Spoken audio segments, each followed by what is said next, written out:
Hello everyone and welcome to another amazing episode brought to you by RugDoc. In this episode, we're going to take a look at some degen farms. However, we're going to be on the Avalanche Network. Now for those of you out of the loop, Avalanche Network is the new hottest network that everyone's talking about. So stay tuned and join us in this exciting episode.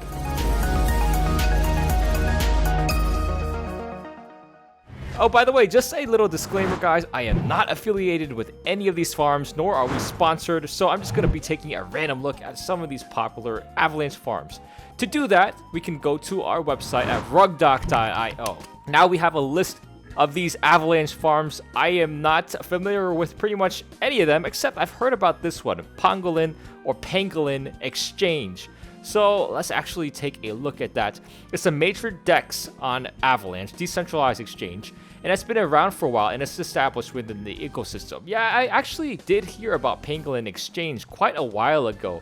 I didn't really hear any news about it until I guess now. So I don't know exactly how they've been, but yeah, it seems that they've been around for quite a long time. Apparently, the staking contracts are forked from Synthetix's staking rewards contract. Now, Synthetix is one of my favorites projects in the DeFi space right now. I think what they're doing is actually very incredible, and I think what the Synthetix team is doing is really amazing and is paving the way for the future of DeFi. Okay, and apparently they have a contract called Liquidity Pool Manager that also deploys staking contracts and assigns weightings to them for reward distribution. So I guess there's different weightings for different rewards. And also the router and factory are clean forks from Uniswap v2. Awesome. Okay, and admit it, maybe you don't know what a pangolin is. I know I'm not the only one here, so I had to Google it what a pangolin is. And apparently it's this cute little fuzzy fella right here with these hard looking scales. So it's got a fuzzy nose and these hard scales, but apparently it's a little bit more than that. If you go to this new National Geographic website, apparently, a pangolin is the world's most trafficked non-human animal. Tens of thousands of pangolins are poached every year, killed for their scales and used in traditional Chinese medicine, and for the meat, a delicacy among some ultra-wealthy in China and Vietnam. So, pretty sad for the pangolins, and hopefully there are some pangolin charities out there. Maybe you can help donate to them or something. If we go to the app on pangolin.exchange, you can see that it pretty much looks exactly like Uniswap, what you would expect on the Ethereum network. Now, of course, this is also on Avalanche. I believe they might be on Ethereum as well, or at least this is only on Avalanche that I'm seeing. So I think if you know a lot about Uniswap, if you used it already, if you're familiar with the interface, Pangolin will be just a breeze and a walk in the park. And if you head on over to their exchange website, you can actually see that they have quite a lot of total volume locked and also total liquidity inside the Pangolin network here. So you can also earn up to 319%, which is pretty amazing. So I'd say these numbers are pretty darn good. Now, if you go down, you can see that they have a lot of different AVAX tokens like Benchy, Penguin token. I'm not familiar with that one, but they also have wrapped to Avalanche. I'm guessing that's also for the Ethereum network, because if you go up here, it says a community-driven decentralized exchange for Avalanche and Ethereum assets. So I'm guessing that's also for Ethereum network. However, I'm more familiar with the Avalanche side of it. And yeah, they have all these different tokens as well. One thing I really do like about the Pangolin Exchange is that they have a lot of different partners here. As you can see, some of the top partners they have that I'm familiar with is Lydia Finance. They're also partnered with Benchy. You might know Margin Swap, Alliance Block, all these different partners. So they've been definitely working on the background. And we can just take a look at their light paper. I do like their nice Pangolin logo right here. It's very clever and very funny looking. Kind of like a cartoon graphic style that you would be familiar with if you're into crypto. Going down to the introduction here, you can see that Pangolin uses the same automated market making model as Uniswap. Obviously from the interface you can see that as well. And they have fast and cheap trades, community-driven development, and fair and open token distribution. Now I'm wondering, how fast and how cheap are these trades? Now if you're familiar with the Avalanche network at all, they are definitely one of the fastest networks out there and also super cheap. How cheap are they? Well, basically, you can do a transaction as low as a few cents. That definitely beats Ethereum network's fees. And yeah, going back to the Ethereum and Avalanche side, they say that they are capable of trading all tokens issued on Ethereum and Avalanche. That's pretty awesome. Of course, they have their own native token, which is a 100% community-driven governance token, which means you can decide the future of Pangolin as well.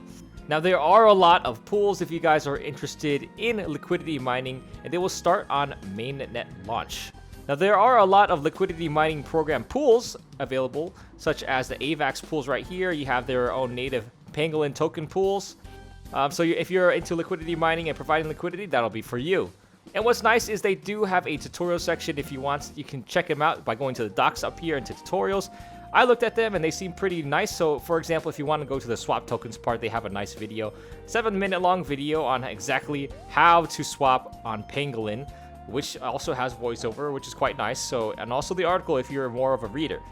So yeah, basically this is Pangolin. It seems pretty legit. It seems like it's well established. And we also have it as a some risk rating on a RugDoc website. So if Pangolin Exchange looks interesting to you, definitely check them out. Okay, going to the next Avalanche farm. Let's go to Frost Finance. That sounds interesting. It looks like the fee address has been set behind a wrapper contract for further security.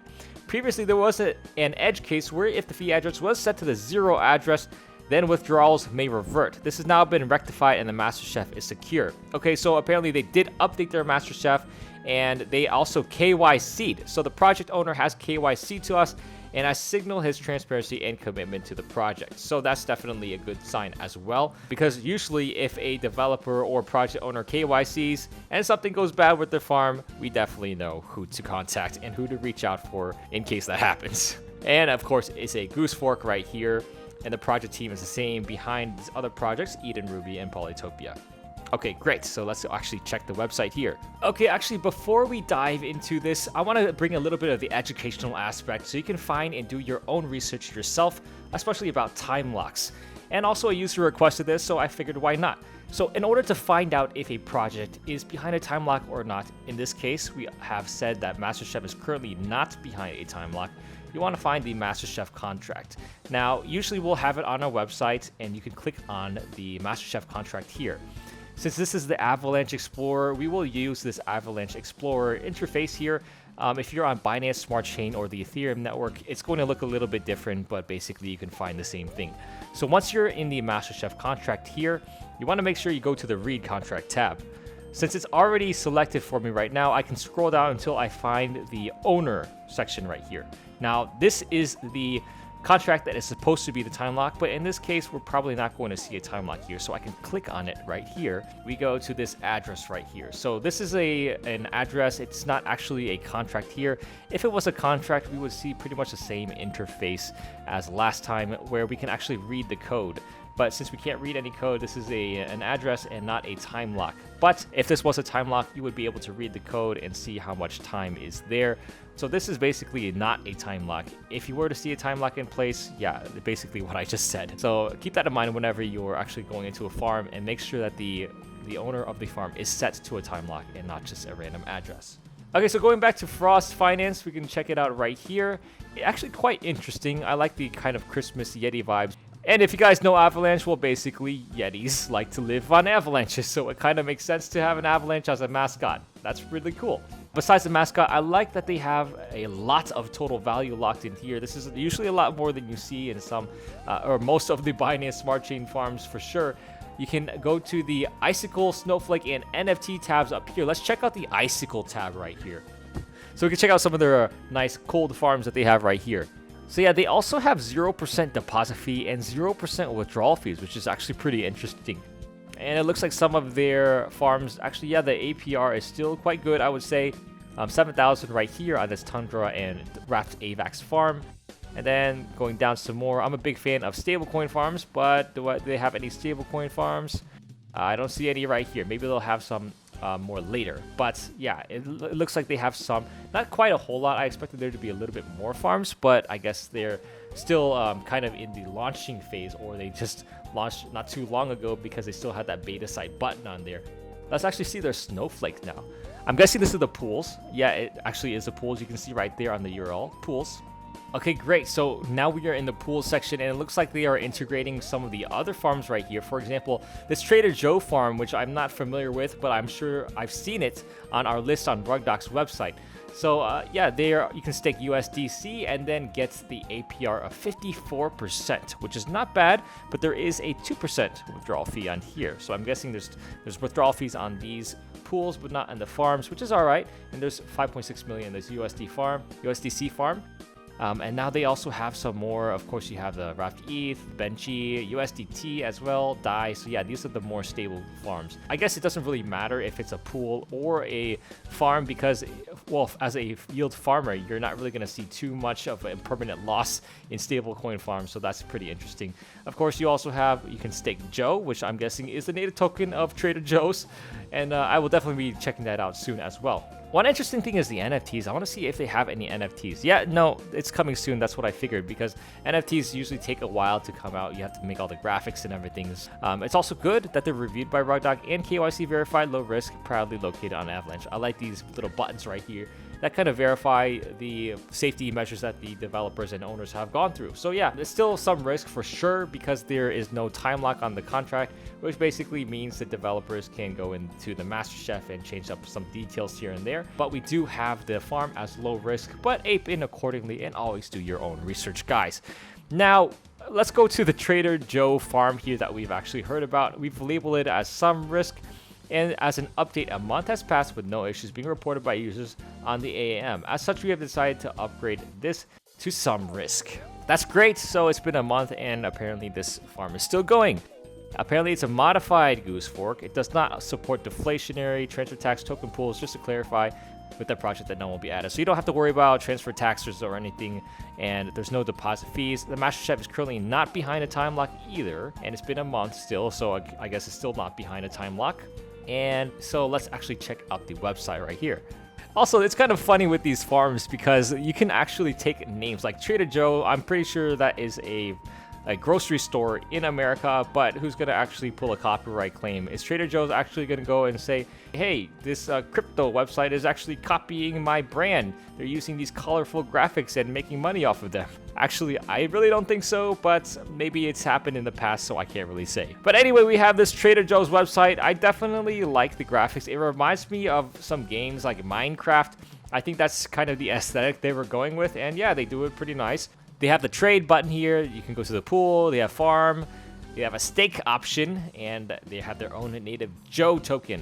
Now they have another chart here. I'm not sure exactly what this is. Maybe it's just a price aggregator for all these different tokens right here. It's just showing you the price changes within 24 hours, which is nice. And then let's actually go to the pool tab because that's what I'm most interested in. And we can see what kind of liquidity pairs they have. Okay, I did not really expect this, but oh my gosh, there is a ton and a ton and a ton of pools. Let's actually go take a look at some of their documentations and see how the project is doing and see if they have any upcoming features for this project. Okay, so they do have a fleshed out Medium page. I do like this nice graphic. It's a little bit different than what I imagined Trader Joe's to be, but I can definitely see they are inspired by Trader Joe's with these bananas and chickens, and you can see there's a little bit of that grocery store aspect, but then Trader Joe looks like he's a mad scientist from Breaking Bad and Harry Potter combined. So yeah, super interesting. And then they have a thesis here. So Trader Joe is a one-stop trading platform on Avalanche who will launch first with regular trading and later with lending, which combine together to offer leveraged trading. Wow, super interesting. So they are very ambitious. They will launch their lending platform later on in the future. So if the team does go through with this, I think it will become a lot more popular than it is right now. However, they're doing a pretty good job with the farming aspect, as you can see. And if you go to their docs, they do seem to have a roadmap right here. Let's take a look at the roadmap. And they do have a nice little graphic right here as well. Apparently, right now as of filming, it's August 30th, so the end of August right here, they will launch lending and leverage trading. Well, I didn't really see that exactly on their website, but maybe they already did, but it's not on the website, or maybe they're just a little bit behind. So they will also launch leverage trading and work with yield optimizer projects on lending strategies. So I hope their lending is out, or maybe it's not, but I didn't see any lending on there so far. But if you take a look at September and beyond, they will probably research and develop into the following areas: limit orders and options and features. So yeah, very ambitious team. Speaking of team, let's go on the left side right here under the team tab. Yeah, and apparently they have this Trader Joe in the middle with all these different team members. Very interesting. We can see all these graphics here, but the real people is this guy right here and then this guy right here. So there's two real people and then these others, well, they even have a ghost and a desk lamp. Pretty cool. Apparently, they have a highly technical team that hails from all four corners of the globe, and many are active members of the Avalanche community. So wow, it looks like they do have a lot of team members. You can even see the co-founders' Twitter and the other co-founders' Twitter as well. The graphic artists, farm scientists, front-end engineer, along with their community team. Okay, apparently Birdie Finance is a goose fork and it also calls a hook. For those of you that don't know what a hook is, it's basically a way to add on top of a parent code, and then you can actually change some of the functions in a parent code. It's not necessarily bad, but it can be used in some malicious ways. And then some more things about the smart contract. I think the most important thing to pay attention to is it does have a withdrawal fee of up to 100%, and deposit fee can also be up to 100% as well. So definitely you're going to lose your funds if that's the case. Okay, I don't want to leave you guys on a bad note, so let's actually check out maybe Lydia. It's a vault auto fork, and let's just take a look. Wow, they do have a lot going on here. Way more stuff going on the left sidebar than most farms, I can tell.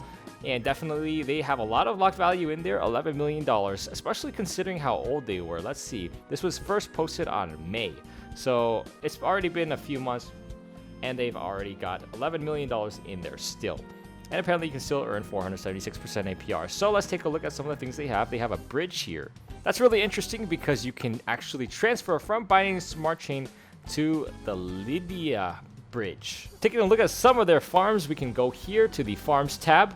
And here you can definitely find some of your common farms with USDT again, DAI, Avalanche, Pangolin, and Ethereum, along with their native token. We have the Electrum pools, which looks like they are only staking with the Lydia token, Auto Lydia, which means you don't have to harvest, and the manual if you prefer to harvest yourself. And also this token right here, the CNR token. Going to the Maximus farm. That sounds interesting. Let's see what it is. Okay, yeah, it looks like this is the vault section right here. You can stake your LP token to earn automatically. There's high APY, low risk, no effort, and no fee. And taking a look at some of their pools here, we have a lot of Avalanche-based pools. We've got some Lydia token-based pools, and we have one right here, which is a stable pool, USDT and DAI. They also have a lottery right here, which is, I'm pretty sure, similar to Pancake Swap right here, with the total pot being around 40,000 Lydia tokens right now, which is about $1,744. Also, apparently they've been audited by CertiK. You can see the CertiK audit report right here with some different findings, and apparently none have been resolved, so that could be an issue in the future. But yeah, that's a look at some of the Avalanche farms right here. What do you guys think of Avalanche Network? Do you see any farms that I should review or any that you have gone into personally? Let me know your thoughts in the comments below, and definitely join our amazing group over at RugDoc, where I will link it to in the description, and you can join our community and ask any question you want. So guys, as always, stay safe and have an amazing day.